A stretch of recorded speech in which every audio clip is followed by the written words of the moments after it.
بسم اللہ الرحمن الرحیم۔ ایک دفعہ کا واقعہ ہے کہ ایک بادشاہ جس کے دل میں یہ خواہش پیدا ہوئی کہ وہ حضرت خضر علیہ السلام سے ملاقات کرے۔ جب اس کے دل میں یہ خواہش زیادہ شدید ہوئی تو اس نے اپنی سلطنت میں اعلان کروایا کہ جو مجھے حضرت خضر علیہ السلام سے ملوائے گا میں اسے اپنی آدھی سلطنت بطور انعام دوں گا۔ یہ اعلان سننا تھا کہ بہت سے لوگ محل کی طرف دوڑے آئے اور دعویٰ کرنے لگے کہ وہ بادشاہ کی ملاقات حضرت خضر علیہ السلام سے کروائیں گے۔ بادشاہ نے انہیں شاہی مہمان رکھا اور خوب کھلایا پلایا، مگر ان میں سے کوئی بھی بادشاہ کی یہ خواہش پوری نہ کر سکا۔ اس طرح کئی روز گزر گئے کہ اب بادشاہ مایوس ہو گیا کہ شاید میری یہ خواہش کبھی پوری نہ ہو۔ اسی سلطنت میں ایک غریب موچی بھی رہتا تھا جو بڑھاپے کی وجہ سے مزدوری نہ کر سکتا تھا اور فاقوں کا شکار رہتا۔ اس بوڑھے موچی نے جب یہ اعلان سنا تو کہا بھوکے مرنے سے بہتر ہے کہ کچھ کھا پی کر ہی مرا جائے۔ یہ سوچ کر وہ بادشاہ کے دربار میں حاضر ہوا۔ بادشاہ نے پوچھا، اے موچی، کیا تو سچ میں میری ملاقات حضرت خضر علیہ السلام سے کروائے گا؟ موچی نے کہا، جی ہاں، ضرور کرواؤں گا۔ بادشاہ نے پوچھا، کب؟ تو موچی نے کہا، حضور، میں اگلے مہینے کی 14ویں رات کو آپ کی ملاقات حضرت خضر علیہ السلام سے کرواؤں گا۔ اتنا سن کر بادشاہ نے اس بزرگ کو شاہی محل میں شاہی مہمان کی حیثیت سے رکھ لیا۔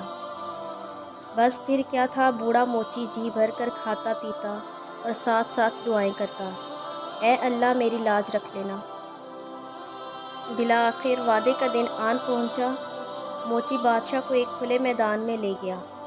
ساری رات انتظار کرنے کے باوجود بھی کہیں حضرت خضر علیہ السلام نظر نہ آئے تو بادشاہ کو بہت غصہ آیا اور اس نے اپنے سپاہیوں کو حکم دیا کہ موچی کو گرفتار کر لو اور صبح میرے دربار میں پیش کرنا، اور وہ وہیں اس کی قسمت کا فیصلہ کروں گا۔ صبح ہوئی تو موچی کو بادشاہ کے سامنے پیش کیا گیا۔ بادشاہ نے اپنے وزیروں سے پوچھا، بتاؤ اس موچی کو کیا سزا دی جائے؟ کسی نے کہا، بادشاہ، اس نے آپ کو دھوکہ دیا ہے، لہٰذا اسے زندہ آگ میں پھینک دیا جائے۔ کسی نے کہا، اسے چمڑے کے تھیلے میں بند کر کے تھیلا سی دیا جائے تاکہ اس کا دم گھٹ جائے۔ ہر ایک نے اپنا اپنا مشورہ دیا کہ ایک وزیر بولا، حضور، اس کا صرف اتنا گناہ ہے کہ اس نے 1 ماہ محل سے کھانا کھایا، لہٰذا اسے معاف کر دیا جائے۔ روٹی کی بھی کوئی سزا ہوتی ہے کیا؟ ابھی وزیر کی بات ختم ہی ہوئی تھی کہ دربار میں ایک نورانی چہرے والا بزرگ داخل ہوا اور بادشاہ سے معاملہ پوچھا۔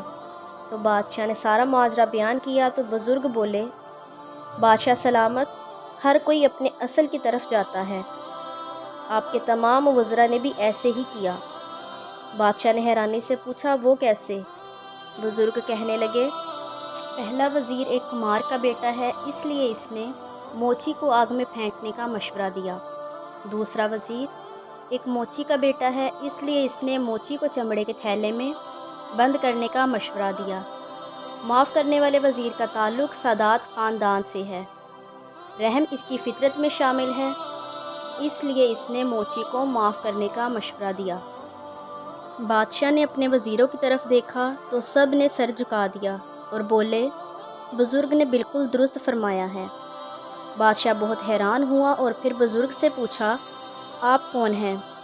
بزرگ نے جواب دیا، میں ہی خضر علیہ السلام ہوں۔ یہ کہہ کر وہ بزرگ غائب ہو گئے۔ بادشاہ بہت خوش ہوا کہ حضرت خضر علیہ السلام سے میری ملاقات کی خواہش بھی پوری ہو گئی اور مجھے اپنے وزیروں کی اصلیت کا بھی پتہ چل گیا۔ بادشاہ نے نہ صرف موچی کو معاف کیا بلکہ وعدے کے مطابق اپنی آدھی سلطنت بھی اسے دے دی۔ اگر آپ کو یہ ویڈیو اچھی لگے تو چینل کو سبسکرائب کر دیں اور بیل آئیکن کو پریس کر دیں تاکہ ہر نئی آنے والی ویڈیو کا نوٹیفیکیشن آپ کو مل سکے۔